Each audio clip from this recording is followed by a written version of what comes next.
Hi everyone, আসসালামু আলাইকুম। চলে এসেছি বাংলাদেশে ব্লগার রুমানা ইসলাম।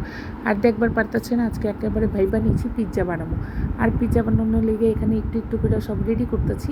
আর এই দিক থেকে মোজরেলা চিজও আমি রেডি করে ফেলাইতেছি।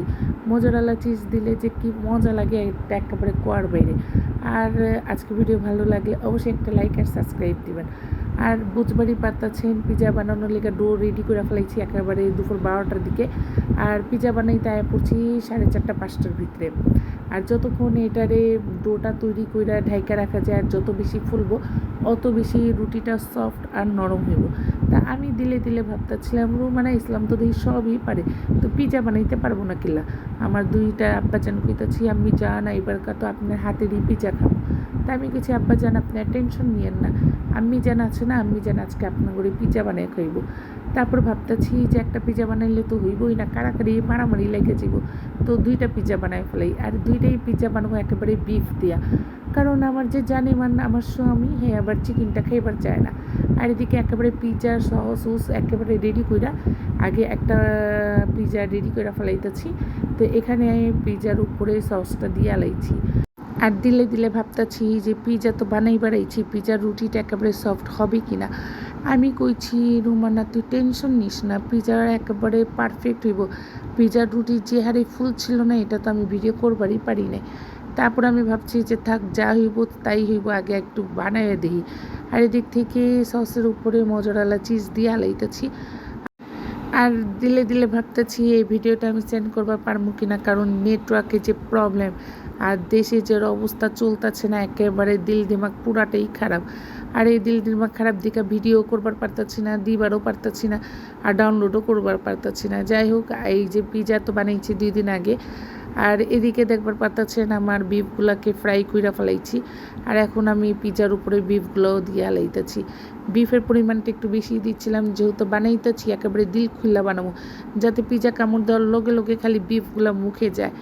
আর খুবই ইয়াম্মি স্পাইসি আর টেস্টি কইরাই বানাইতেছি। আর দিলে দিলে ভাবতেছি আজকে আমার জানেমান খায় কী কইব। আর আমি কইলাম যে জানেমান আজকে তোমার যে আমি একটা সারপ্রাইজ দিব না, তুমি তো একেবারে টাস্কি খাইয়া যাইবা। তা আমার জানেমান কইতেছিল যে দেখি তুমি আজকে কেমন কি সারপ্রাইজ দাও। তো এই প্লেটটা ছিল একেবারে স্পেশালি আমার জানেমানের লিগা। এখন এটার উপর দিয়ে একটু একটু করে ক্যাপসিকাম দিয়া লাইতেছি। ক্যাপসিকাম তো দিতেছি, কিন্তু আমার 2 পোলাপাইন মনে হয় খাইব না, খাইলে আমার জানেমানই খাইব। এই ভিডিওটা আমি 2-3 দিন দিয়ে এতবার ডাউনলোড করতেছি, কিন্তু এমন স্লো নেটওয়ার্ক আমি ডাউনলোডও করবার পারতেছি না, আপনাগুলোকে শেয়ারও করবার পারতেছি না।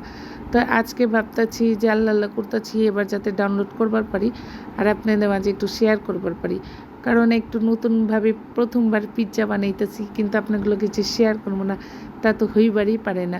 আর রুমানা ইসলামের পিৎজা আজকে প্রথমবার কেমন হয়েছে এটা তো অবশ্যই আপনারা আমাকে কমেন্টস করে জানাইবেন। এরপরে বিফের উপরে আবারও মোজরেলা চিজ দিয়ে হালাইতেছি। আর দেখবার পারতেছেন পিৎজার চেহারাটা তো একেবারে ঝাক্কাস লাগতেছে।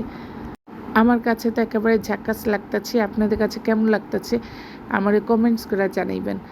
আজকের পিৎজা যদি একেবারে পারফেক্ট হয় আর আমার জানেমান যদি একেবারে কয় যে জান আজকে তোমার পিৎজা সে লেভেল হয়েছে, তাহলে আমি প্রত্যেক সপ্তাহে 2 দিন করে পিৎজা বানায় খামো, একেবারে ওগুলোকে আমি ওয়াদা করছি। আর সব কিছু যা যা লাগবে সব নিয়ে আমো। তো একটা পিৎজা ফুল কমপ্লিট করে হালাইছি আর ওইটা একেবারে চুলাতে দিয়ে হালাইছি।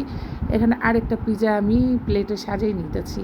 আর প্রথম পিৎজা যে চুলাতে দিচ্ছিলাম দেখেন একটু খুললা দেখছি মাশাআল্লাহ সে লেভেলের লাগতেছে।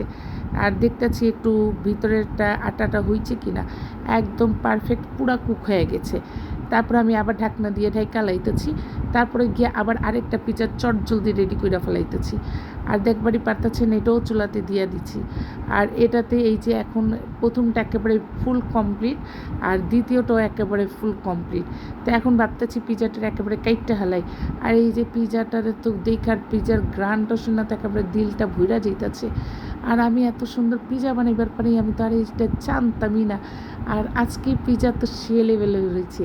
আমার পোলাপাইনটা একটু পরপর আইতেছে আর কইতেছে আমি জান পিৎজার গ্রান ছাড়ছে, আর যে সুন্দর লাগতেছে না, আমি জান তাড়াতাড়ি কাটো আর তাড়াতাড়ি করে খামো। আমি কইছি আব্বা জান কন্ট্রোল কর তোর, আমি জান যে এত সুন্দর পিৎজা বানাইবার পারে তো আমি জানতামই না। আমার জানেমান দূরাইছে আর কইতাছে, ও মাই গড, তুমি তো সে লেভেলের পিজা বানাইছো জান। আমি কিছু জান, প্রথমে একটু তুমি খায়া দেখবা। আমার জান কইতাছে, হ্যাঁ একটা দাও আগে আমি খায়া দেখি। আর এই যে এখান থেকে একটা পিজা আমি তুল্লা ফেলাইতেছি। আর এই যে আমার জানে মানে দিতাছি আর কইতাছি, জান একটু খায়া দেখো। মাগারে এটাতে একটু চিজ কম হয়ে গেছে, একটা চিজ দিয়া দুইটা বানাইতেছি, কিন্তু আরও দিবার লাগতো। তো এবার দিয়া মজারালা চিজ দুইটাই না রাখবো, তাহলে একেবারে ভরপুর করে একেবারে চিজ দিয়া বানাবো। তো প্রথমবার যা বানাইছি, যতগুলা বানাইছি আলহামদুলিল্লাহ সেই লেভেলের। আর এই যে আমার আব্বাজান খাইতেছে, আর আমি কইতেছি আব্বাজান পেট ভরা খাও। আর আমি ভিডিও করতে করতে তো ভাগে আর আমিই পাইতাছি না। আমি কইছি, আরে থাম, তোর আম্মি জানের লিগা রাখ। আর এদিকে আমি একটু মায়োনিজ দিয়ে দিছি।